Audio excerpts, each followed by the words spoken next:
Herkese merhabalar. Kanalıma ve mutfağıma hoş geldiniz. Bugün sizlere tüm püf noktaları ile ezilmeden tane tane mis kokulu, çok lezzetli kavun reçeli tarifi vereceğim. Sizleri çok bekletmeden hemen tarife geçiyor ve keyifli seyirler diliyorum. Tarifimiz için öncelikle olabildiğince olgun bir kavun seçelim. Kavunu ikiye kestikten sonra ortasındaki çekirdekli kısmını tamamen çıkartalım.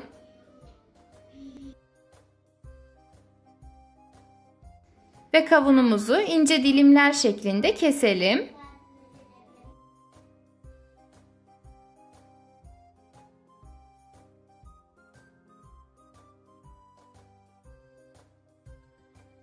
Doğramış olduğumuz kavunun kabuklarını ince bir şekilde soyalım. Ve tamamının kabuğunu soyduktan sonra şimdi geçelim kavunumuzu doğramaya. Bunun için ben şöyle bir alet kullandım ama illa bunu kullanmak zorunda değilsiniz. Sıradan bir bıçakla da istediğiniz şekilde doğrayabilirsiniz. Büyüklükleri de tamamen size kalmış. Ben çok fazla büyük olmasın diye doğradıktan sonra tekrardan ikiye kesmeyi tercih ettim.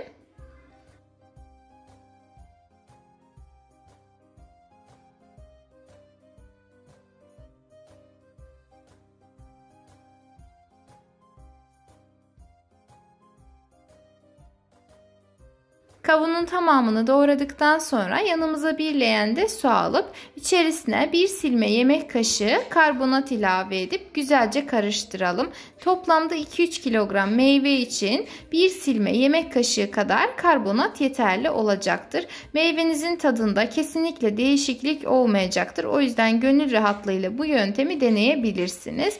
Karbonatlı suyu güzelce karıştırdıktan sonra doğramış olduğumuz meyveleri içerisine ilave edelim.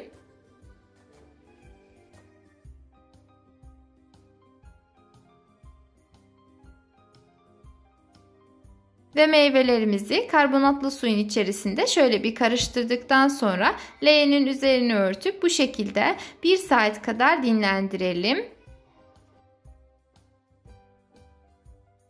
Yeterince dinlendirdikten sonra karbonatlı suyunu tamamen süzelim. Suyunu süzdükten sonra isterseniz bu şekilde üzerine temiz su ilavesi yaparak isterseniz de akarsuyun altında güzelce yıkayıp üzerindeki fazla karbonatından arındırabilirsiniz. Bu arada karbonat meyvelerinizin pişerken ezilmesini önleyecektir.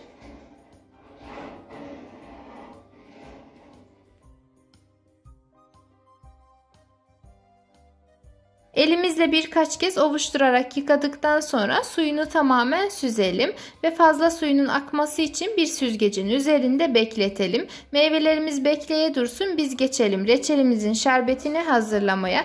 Bunun için uygun bir tencere alıp içerisine her 1 kilogram meyve için 900 gram şeker ilavesi yapalım.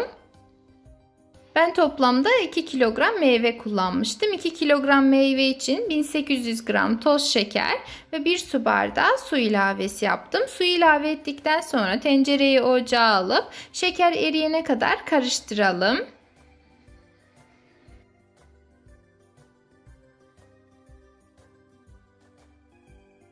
Şerbetimiz ısınmaya başladığında şekerlenmesini önlemesi için içerisine yarım limonun suyunu sıkalım.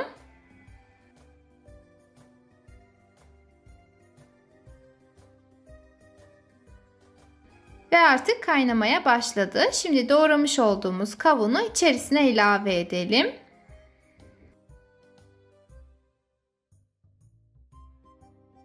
Reçelimizi bir kez güzelce karıştırıp kaynamasını bekleyelim. Kaynamaya başladıktan sonra 5 dakika daha kaynatıp ocağı kapatalım ve reçelimizi en az 2 saat kadar bu şekilde dinlendirelim.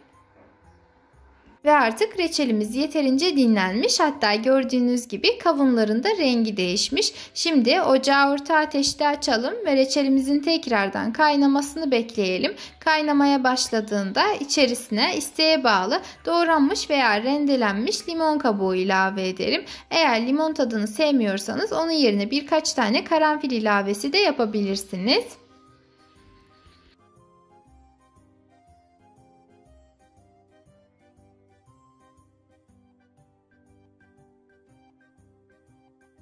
Ortalama 40-45 dakika kadar kaynadıktan sonra reçelimiz artık kıvam almış. Pişip pişmediğini kontrol etmek için bir tabağın içerisine alıp birkaç dakika bekletelim. Eğer bekledikçe suyu daha da koyulaşıyor ise demek ki artık reçelimiz hazırdır.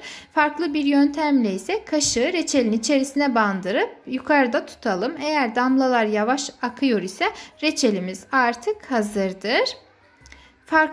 Daha da farklı bir yöntemde ise sıcak reçel suyundan tırnağımızın üzerine bir damla damlatalım. Elimizi sağa sola çevirelim, hatta ters çevirelim. Eğer damla hiç akmıyorsa, hiçbir şekilde akmıyorsa demek ki artık yine de reçelimiz hazırdır. Herhangi bir yöntemi deneyerek reçelinizin pişip pişmediğini kontrol edebilirsiniz. Eğer reçeliniz artık hazır ise ocağı kapatalım. Şimdi geçelim şişelere doldurmaya.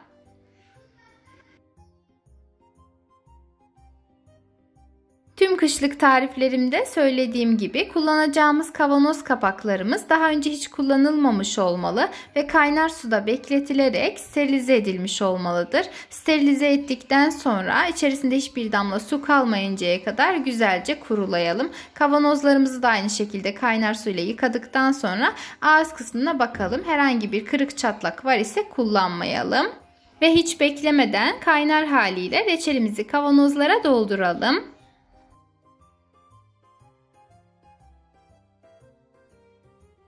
Eğer tarifimi buraya kadar izlediyseniz herhangi bir sorunuz, görüşünüz, öneriniz var ise yorum kısmında belirtebilirsiniz. Eğer hiçbirisi yok ise bile bana destek olmak adına yoruma bir emoji dahi olsa bırakırsanız çok sevinirim. Ve reçelimizi kavanozladıktan sonra güzel vakumlanması için hiç beklemeden kaynar haliyle kapaklarını sıkıca kapatalım.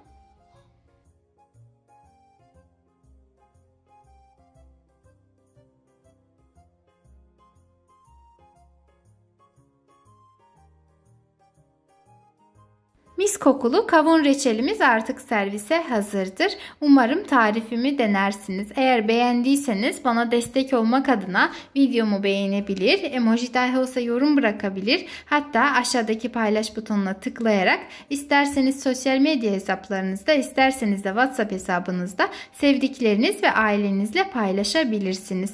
Eğer hala kanalıma abone değilseniz ücretsiz bir şekilde abone olarak bildirim zilini tüm olacak şekilde etkinleştirirseniz yepyeni videolarımdan ilk siz haberdar olursunuz. Kendinize çok iyi bakın. Allah'a emanet olun.